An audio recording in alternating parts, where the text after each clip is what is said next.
I know this is like super vulnerable, honest things to talk about because I think that there's a lot of really talented and successful artists out there that have totally been there before. They felt like, oh, I'm not, my work isn't good enough, but they don't talk about it. And I feel like because they don't talk about it, everybody feels like there's something wrong with them.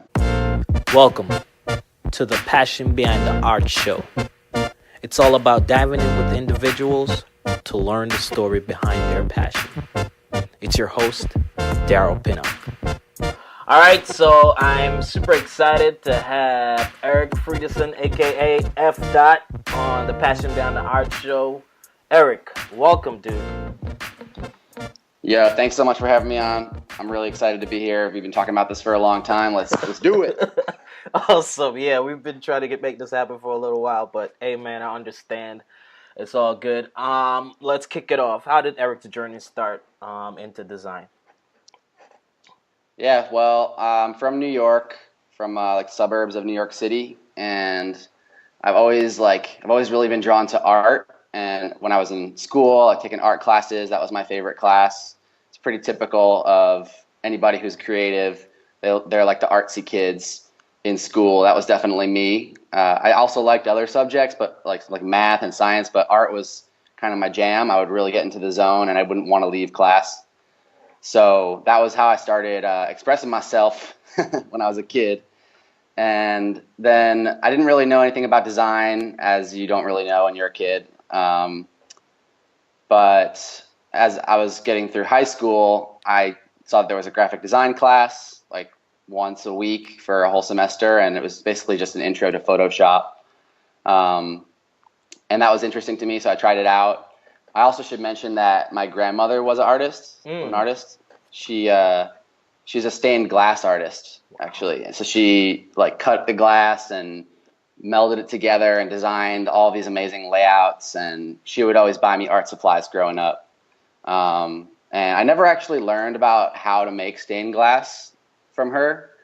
By the time that I was like really interested in it, she was not really doing it anymore because she was getting really old.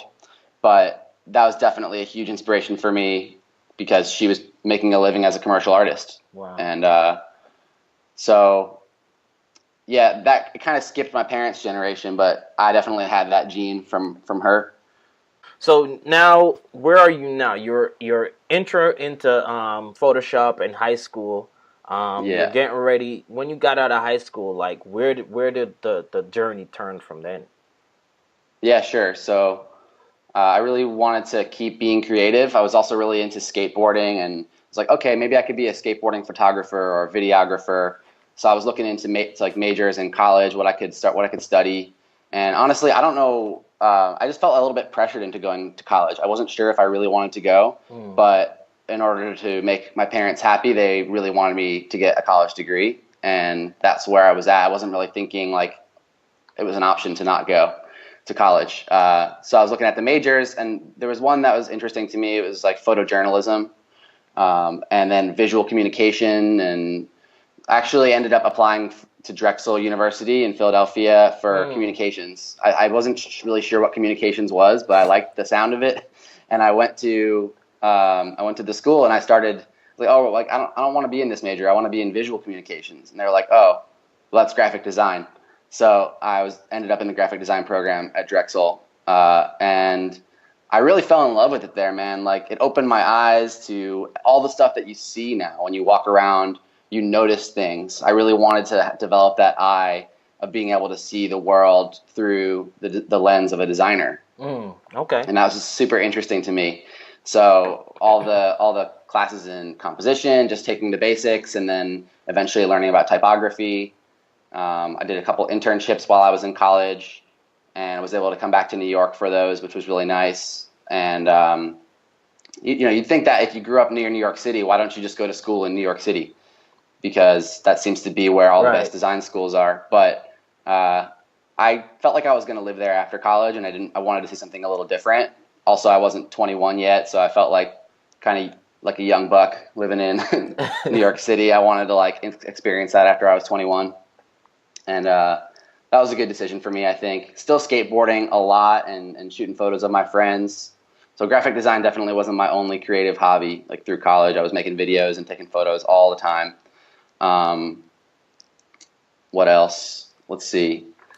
So Yeah. so how did, because I came from New York too, and that's where I grew up. I wasn't born there, but that's where I grew up. And it kind of sucks when I heard that you were moving. I was like, man, I'm not gonna get to hang out sometimes with New York, because I go back from time to time to go visit my mom because my parents are still there and stuff like that. But how did this whole optimist thing start? Where did that come from? What caused that to even start to come about?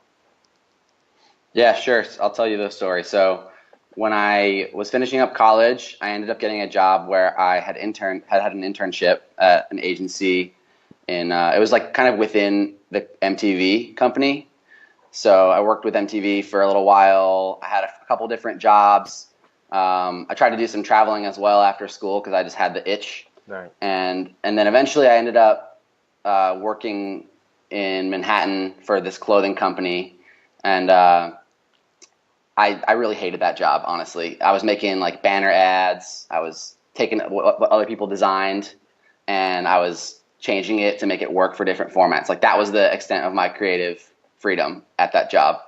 But it was paying really well, and it was allowing me to save up some money in the meantime. And I didn't really have anything else going on, so I ended up quitting that job and trying to go freelance. So I felt like I was kind of living the dream at that point. I wasn't like raking in all the money, all the clients, but I was like living the dream for a little while, like freelancing, doing design, doing like a lot of lettering stuff, just on the side. And then I said, all right, I'm going to try this full time. One day I was freelancing, and I was working from home. I was painting a sign for my friend's tattoo shop, and all of a sudden I realized that there was like a smoky smell coming from outside, and I was like, oh, it's New York City, whatever. It smells like smoke. It's probably a car accident or something. And then it started to get stronger and stronger, and I, opened the window, and I realized that the whole backyard was on fire.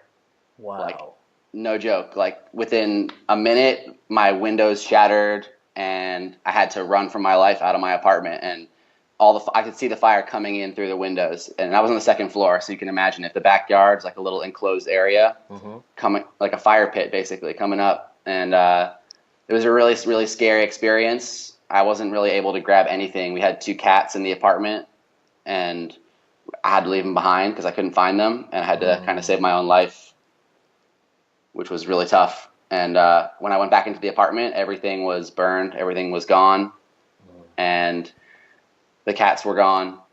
Couldn't find them, and basically it looked like ground zero. Like, wow. The building didn't collapse, so I was able to go back into the apartment, but it was definitely really unsafe in there. Like, I shouldn't have been back in there that day. But going through all the stuff that got burned, like I realized, like if you start opening the drawers and the furniture that was still intact, you could start find things. So I was just trying to find whatever I had left. Like I lost all my clothes, I lost all my art, my computer equipment, like cameras, everything. So I ended up finding my printer scanner, and I opened up the scanner, and I found a sketch that I was working on earlier that week, and it said optimist. So that was like a crazy sign. I felt like me trying to tell myself later in the future to just stay positive. And I don't know if I believe in signs, but if I did, like that would definitely be one. Right. So I held on to that, and it brought me out of this moment of chaos, and it brought me back to when I was drawing that piece, and I was just thinking about what optimist meant to me, and that attitude of how even if you have a terrible job that you don't like, as long as you can find some kind of satisfaction outside of it, then like it's going to be okay. So after the fire, I ended up taking that sketch and turning it into like postcards. We were able to get our life back together after a couple months. We were really lucky that we had family close by, and when I say we, I mean I was living with my ex-girlfriend at that point, my back then girlfriend, and it was just a really crazy experience. But I wanted to share that message with people. So everybody who helped out, I ended up sending them a postcard, a letterpress print with this piece on it, and then I made stickers and patches and just started giving them away like as extra. and selling them to raise money for other people who had lost their homes, because I feel like I was just really lucky through the whole experience, and not everybody is so lucky. So that was how it started. And yeah, I made a few more products. I did a little art show in New York City a couple years later. So keeping the project alive, like little by little, but it's definitely been like a small side project that I've been like trying to sustain over the years. Yeah, I believe in it so much. Because how I heard about it was through, and this is also how I met you, was through Sean West. Yeah. Right, That's right. awesome that you like found it through that. Yeah, that's how I heard about it, because I was a part of the community, and I know you were a part of the community, and that's how I knew you. So how did you get involved in Sean West? I don't even remember, man. That was a long time ago. I guess through this podcast. Okay. Cool. Yeah. Yeah. There's just like good people in there. I like the positive attitude, and like people who are really committed to their craft were in there, and a lot of lettering people, obviously, because he used to be a lettering artist. And I ended up making a lot of really good friends through there, and I ended up going to Creative South after that, meeting a lot of people in person, and I'm really thankful for it. Even though I'm not in there anymore, like I'm really thankful that I found that. Yeah, I mean, I think it's probably the same thing for me too. I met some great people in there. Probably you and Aaron are probably up there for me, like as far as like epic people that I met outside of there. So it's just like it's and then I end up going to Creative South, and then so almost the same thing. So what is this summer of sketching? How did that come about? Yeah, sure. So the summer before that whole fire thing happened, I was really starting to get into lettering. We didn't really talk about how I discovered that. I mean, I'll talk a little bit about that and then summer of sketching. So in college, like I said, I was taking typography classes, and I ended up having a professor that was teaching the advanced class in typography, and it was basically a lettering class. And I know that most colleges don't have lettering as a class, but I got really lucky, and by accident ended up taking a class with this amazing lettering artist named John Langdon. He's been a huge like mentor for me and super helpful on this journey. And I really enjoyed drawing letters ever since I was a kid. One of the things I like to draw in high school with my friends' names. Just really fun for me. I didn't think much of it, but in senior year, I did my thesis project all about the art of hand-painted signs, because I saw that around Philadelphia there were really beautiful lettering pieces just painted on the brick walls, and I wanted to learn more about that. So I just kind of followed my curiosity, and then after college, I mean, it was a graphic design project about sign painting, so I wasn't actually painting the signs. I was making a book or like a packaging design about sign painting. So after college, I was like, I really want to learn how to paint the signs. I was interviewing local craftsmen and local sign painters and getting information, but I hadn't actually practiced that much. So I ended up moving to New York and kind of apprenticing for this sign painter named John Boxell.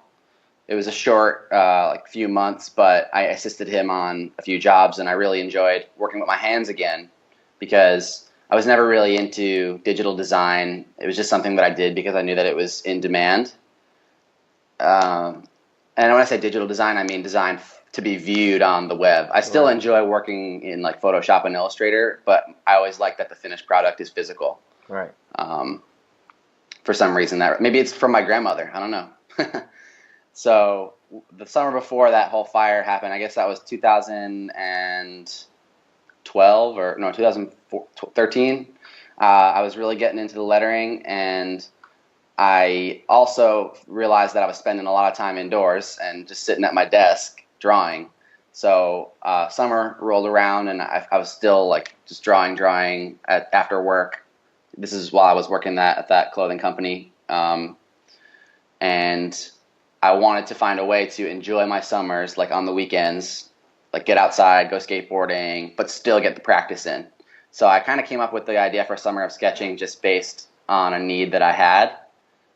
And my goal was to go outside every weekend to a new place in New York City or somewhere else if I was traveling, and bring my sketchbook, make some kind of thing in my sketchbook that was inspired by my surroundings, and that was it. And then post it on Instagram, use the hashtag Summer of Sketching, and I did that all summer. And by the end of the summer, I looked back and I could see like some progression. I could see that I was improving, and it was a nice little habit that I built because I really enjoy drawing, but I also don't like being a hermit. I'm not an introvert at all. I definitely enjoy getting energy from from different places and from different kinds of people, and I love the diversity in New York City. So at the end of the summer, I looked back, but I also saw that other people were starting to use the hashtag too, which was kind of crazy because I didn't really have much of an audience yet.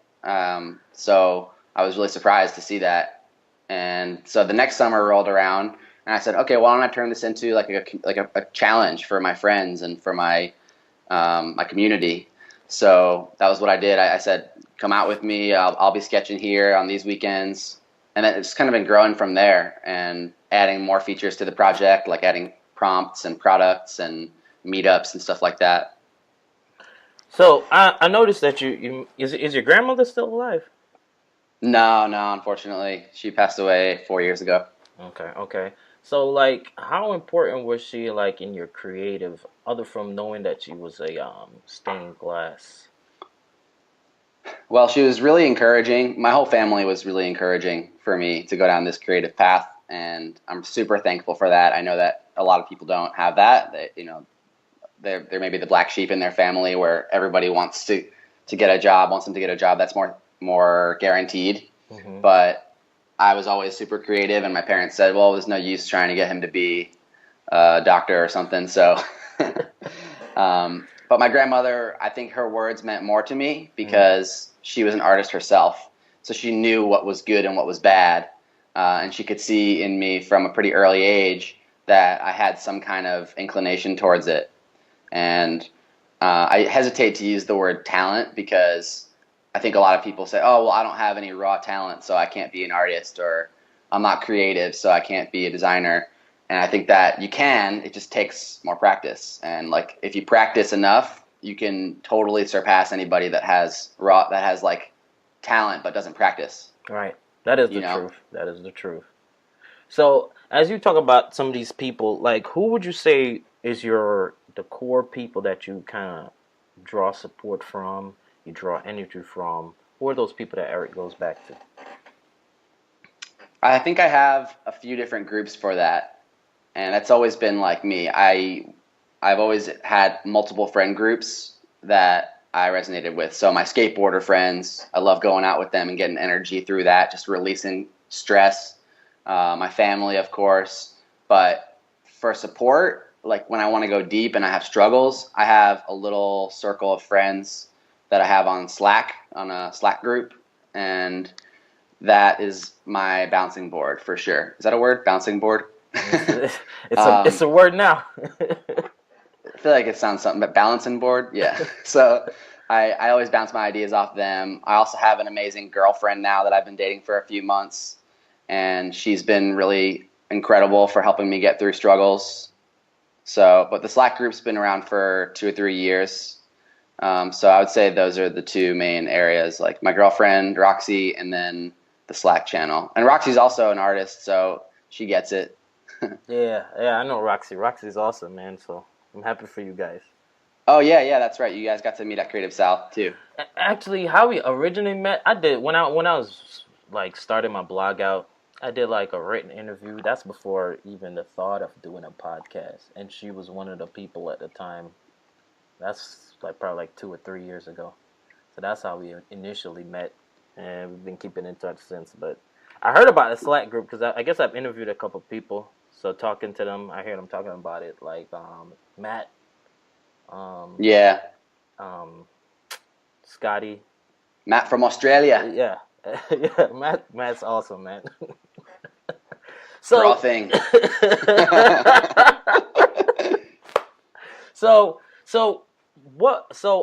What would you say was, or maybe we've already talked about it, but the biggest struggle? Was it during the fire, or what would you say was the biggest struggle for you in this time, in this journey? Was it losing your grandmother? What would you say was the biggest struggle? I think it's just getting past my own mental blocks. So often I feel like your biggest struggle is just mental. It's within you. Like you're overthinking things, or you don't think you'll be able to bounce back after a fire, and uh, I'm not sure if you call it anxiety, because I never been diagnosed with anything like that, but it's just believing in yourself. And I've had some physical struggles. Like I broke my leg last year and I had to have a bunch of surgeries. That was pretty awful. But like mentally, I think it's all about how you process it. It's a mindset. So if you break your leg, it's not the leg that's the struggle. Sure, that's pretty difficult to overcome, but really it's how you think about that situation. Because if you let it keep you in a hole, then it's going to keep you in a hole. But I still had my hands. I could still draw. Right. So I used that as inspiration for like new drawings. And maybe that was like some frustration that I could channel into something positive. So I think really it's keeping my mind fresh, because I'm definitely not a type A personality. I don't like to get up super early and, work out and stuff like that. I'm a pretty disorganized, chaotic person.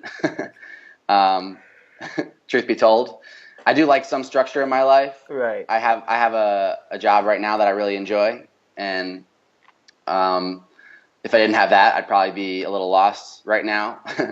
So, yeah, I think it's just getting over your own mental barriers between things, whatever the struggle is. Like learning how to I don't know, whip yourself into shape and keep creating, basically.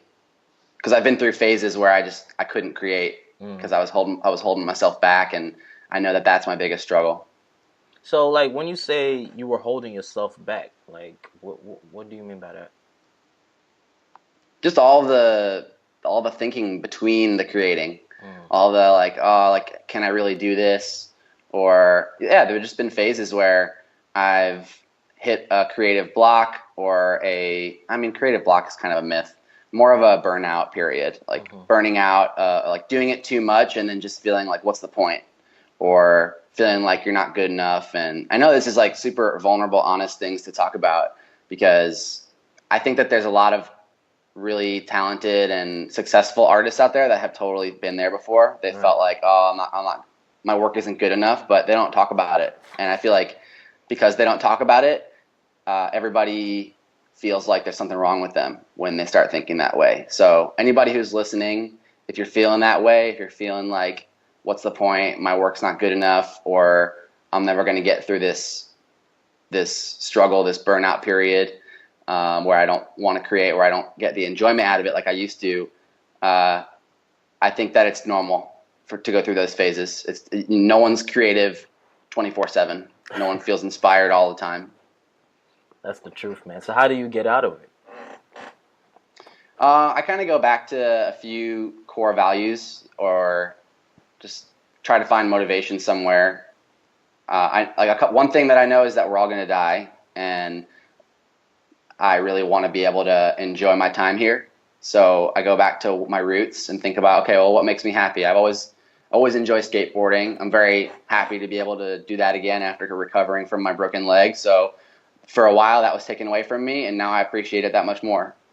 If you lost one of your hands, this is really morbid, but if you lost one of your hands and then you learned how to draw with your non-dominant hand, like how good would that feel when you finally got it? So, thinking about what you already have, just trying to be grateful, that's a huge value of mine. Even if you just lost something, think about what you already have. It's okay to dwell in the sadness for a while, because if you don't acknowledge negative emotions, then they're going to bottle up. But I think getting past them is really important, and staying grateful is one way that I do that.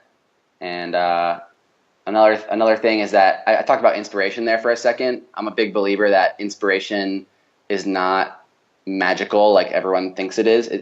Inspiration comes from the work, and you got to start somewhere, and then the inspiration will come as you go. So literally, I have my sketchbook here. Like, I'll just doodle really, really awful stuff, and that'll get my hand moving, and like, it's really bad, but like it's fun once you start going. So if you're feeling like you can't start, then just get yourself to start, whatever you can do to get yourself to start creating, because once you're moving a little bit, then it's much easier to keep going. Yeah, that's the truth, man. That is the truth. I like that. I like that.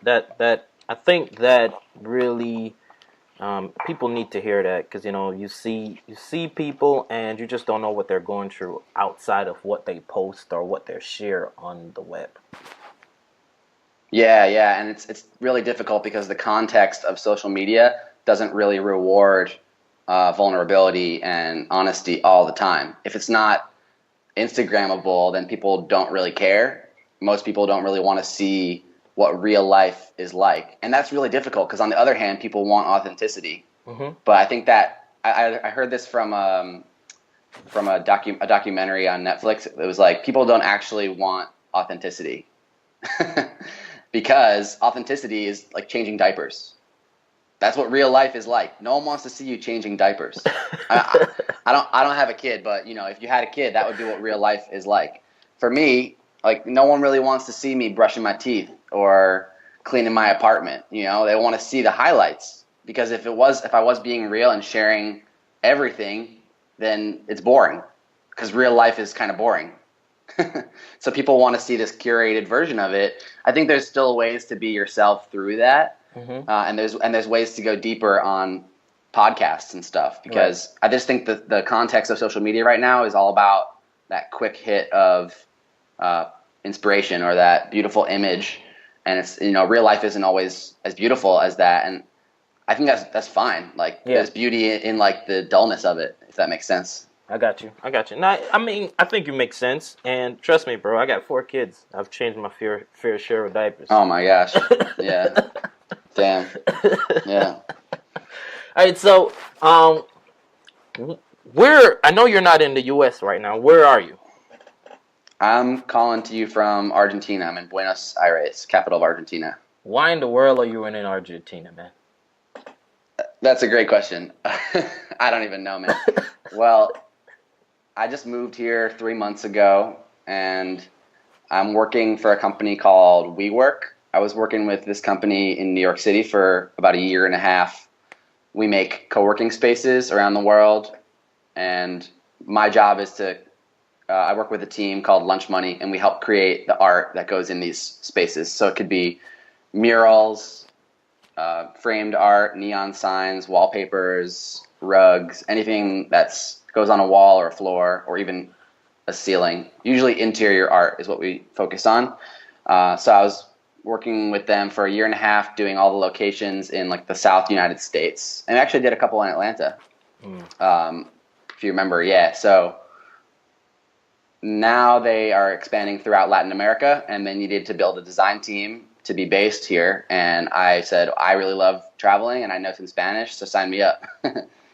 And a few months later, I basically sold all of my belongings and moved to Argentina. That is amazing, man. Yeah. It's funny, 'cause now that I talk about selling all my stuff, I told you I lost all my stuff in that fire, but maybe a year or a year and a half after that, I had built up all of this stuff that I didn't really need. And I kind of liked living really simply after the fire. I didn't really have many belongings. I had a few outfits. I had a little bit of furniture, and it's really nice and liberating to not own a bunch of stuff. It's, physical clutter is mental clutter. And when you don't have all that stuff, then you can think more clearly. And that's super important for me. I'd rather have mental clarity than a nice collection of whatever, just sitting around my apartment causing clutter. So that's been really nice to kind of restart. It's been super interesting to learn about this culture and get better at Spanish. There's so many facets to this transition that I am still going through right now. I like the idea of WeWork. I mean, now that you're explaining it even more, because I just saw it on like face value. I mean, now that you're explaining like especially what your role is and stuff like that, I mean, that's a pretty cool idea, a pretty cool thing to be a part of. Yeah, it's pretty rewarding to go and see the members themselves working together and collaborating, because what we do is we make the spaces. My team works on the physical spaces, but our product is really about the community that it brings together. So in each city, we have one or multiple locations, and it really does create a sense of community throughout all the different entrepreneurs and companies that work there, helping each other. So if you were a designer working at a WeWork, when you need help on your contract, there's probably a lawyer there. If you need help on your finances, there's probably somebody who can help you. If you need somebody to do a photo shoot, there's probably a photographer that works there part-time.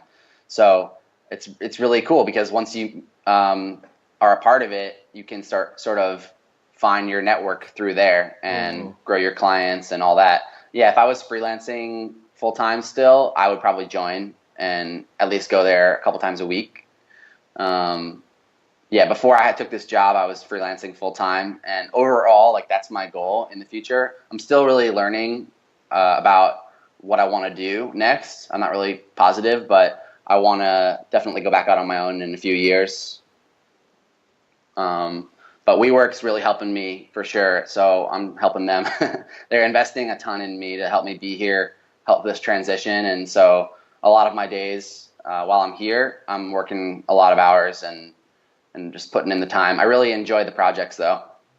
Yeah, I mean, it sounds like a very cool atmosphere and something that you would want to be a part of. I mean, I like the whole concept of it. Yeah. I mean, it's not for everybody. A lot of people, they want to work at a co-working space, but they don't like that there's over 50 people. They rather have a small one that's like 10, 15, 20 people so that they know everybody like really well. Mm-hmm. It can be kind of overwhelming because it's growing so fast. And they, last week they hired 8 new people on my team. The week before that, it was like 5 new people. So I can't really keep track of everybody. There's something about working for a small studio that I kind of miss, but for graphic designers, there's only a handful of them. So I know all of them really well on my team, and that's been really cool to be inspired by different kinds of graphic designers and artists. Because everybody brings their own style and unique vision to the table. If you're not working with a graphic designer, if you're the only graphic designer in your company, I would definitely recommend like trying a job in the future that has multiple graphic designers. Because if you think about the world the same way, then you can really learn a lot from each other. Because you're obviously gonna think a little differently, but you'll be able to go really and collaborate on like some really cool projects. So, what is Argentina like overall? Like, tell me, what's that like? It's kind of European, actually. It has a lot of Italian roots. Mm-hmm. So people talk like this, and they're speaking Spanish, and they "¿Qué te pasa?" over there, and they talk with their hands a lot. I wouldn't say it's exactly like Europe because Europe has a lot more luxuries. It's still definitely a Latin American country, and there's like nice areas, but a lot of things are just really complicated and difficult to do down here. The financial system is really crazy. The economy is constantly up and down, so the inflation is ridiculous. But Buenos Aires, the capital, they say it's not really like the rest of Argentina. It's kind of different because it's such a big city. It's like being in New York City versus upstate New York. Okay. So this city is really cool, though. I would say it's like a combination between New York, San Francisco, and Barcelona. Okay. Because it has all the big buildings. It's a huge, diverse city, but it also has a lot of parks like San Francisco, and then it has a little bit of the European vibe like Barcelona. So it's a really good mix for me. I was actually expecting there to be a beach, but there's not really a beach in the city. It sounds like there's a beach, right? Like Buenos Aires, man. Yeah, meet me on the beach in Buenos Aires. But no, there's no beach here. You have to drive a few hours to get a beach. Yeah, the Spanish is really different than other Spanish. It's like Argentinian Spanish is a special breed of Spanish. Yeah. Like if I went to Mexico, then I would be speaking a different Spanish. Okay. Which is kind of crazy. That's cool though. That's cool. What else do you want to know, man? What's the food like? What's the food like? That's what everybody wants to know. What's the food Everybody like? wants to know about the food. You're making me hungry, man. The food is pretty good. They eat a lot of steak here. Like you hear about Brazilian steak houses. There's definitely a lot of Argentinian steak houses and grills. They also eat a lot of pastries and I mean, it's really unhealthy stuff, man. I mean, I feel like everywhere you go, the most common food is really unhealthy, except for maybe places that eat a lot of fish, like Hawaii or Japan, are like super healthy. Um, yeah, what else they got here? A lot of weird delicacies, just like a lot of heavy steak, potatoes, a lot of butter and everything, bread. So it's hard sometimes to find healthy options down here, but if you find a few, you can kind of stick to them. Okay. It's just starting to get like the hipster coffee shops down here. Okay. And I'm not talking down about hipster coffee shops. I love good coffee. So, but think about it, how it's a few years behind any city in the States that has, any big city in the States that has a lot of options for good coffee. Mm-hmm. It's just starting to catch on down here. Something that's pretty funny is they don't have iced coffee. If you ask for an iced coffee, they like look at you really weird. And it's like, what do you mean? It's 100 degrees out. You're gonna give me a hot coffee? Like, crazy. They like look at you like, what do you mean? You want coffee and ice? Like, you're crazy. And it's crazy, like, because I was born outside the country, I kind of understand what you're talking about. But like for someone who's not even been outside of the U.S., some of these things are like a rude awakening. You know what I mean? Yeah. And something that's different down here is that people don't walk around looking at their phones. It's too dangerous. Like, if you walk around looking at your phone, someone's going to snatch that out of your hands, man. Wow. Yeah. Wow. So the lifestyle's a little bit different. Everybody's glued to their phone in New York. And there's a little bit of that here. There's actually Wi-Fi like in every single restaurant, which is surprising because you don't even get that in the States. Yeah, that's pretty normal outside of the country, outside of US though. Like, really? Yeah, I think people don't use data as much. Right. They don't have like unlimited data plans here, so they connect to Wi-Fi a lot more often. I don't even have a phone number yet down here. I've just been keeping my phone on airplane mode and using Wi-Fi.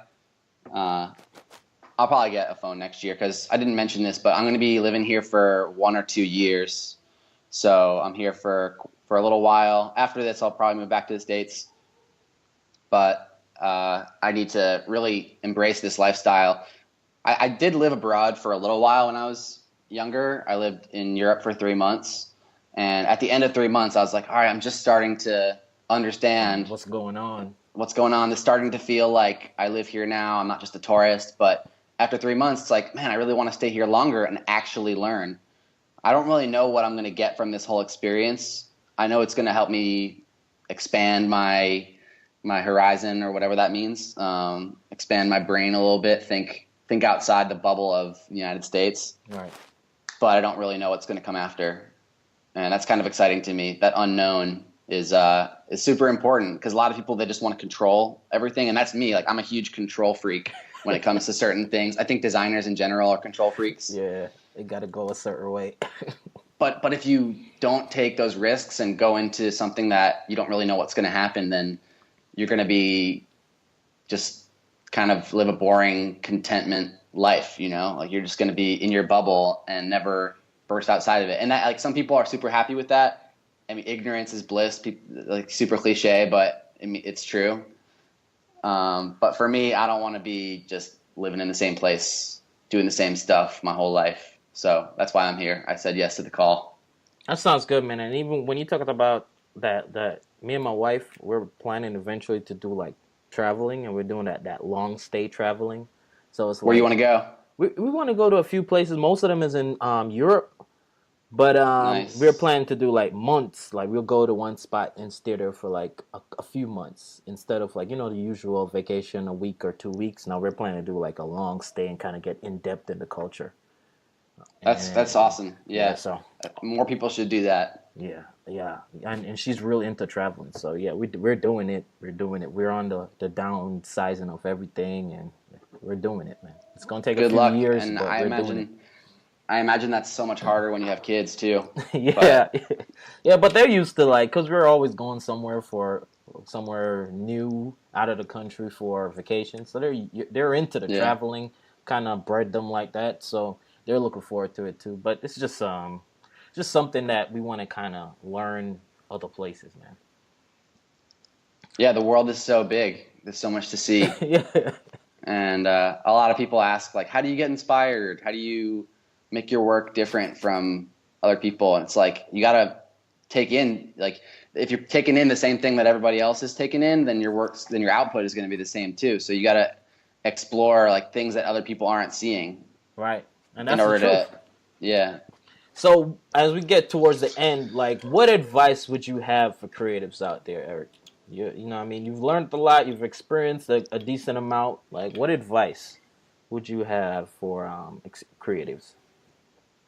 Man, that's a tough question because I think it really depends on what level people are at in the journey. If you're just starting out, you get different advice than if you're a few years in. But my like biggest thing is just keep going, keep following that curiosity and keep that alive. Whatever you can do to keep it, to stay curious. I know that's also really overused and oversaid, but like it's so true. Whenever you're feeling like you want to give up on the creativity or you're feeling like it's not good enough, just find something that you can really sink your teeth into and go deep in that, whatever it is, music, traveling, some random arts and crafts thing, like anything, and just get lost in it because it's not fun when you're just doing stuff for other people. You got to find what brings you alive, what like lights you up inside. I love it, man. I love it. Well, Eric, I mean, this was great, man. I'm glad it took a little patience, but I'm glad we made this happen, man. I really enjoyed talking to you. I love what you're doing. Thanks, man. Thanks so much for having me on. It was really fun chatting. Hey, man, but we'll definitely keep in touch. I mean, it's a must. We know that. But thanks again for coming on the show, bro. Yeah, man. I'll see you at Creative South next year, I guess. Oh, for sure, definitely. Yeah. All right, man. All right. Take care. All right. Thanks. Peace. I want to say thank you so much for listening to this week's episode. If you want to get in touch with me, you can reach me at DPCREATES on Instagram or Twitter. And please leave me a review on iTunes because that helps the podcast to grow. Thanks again. Be blessed.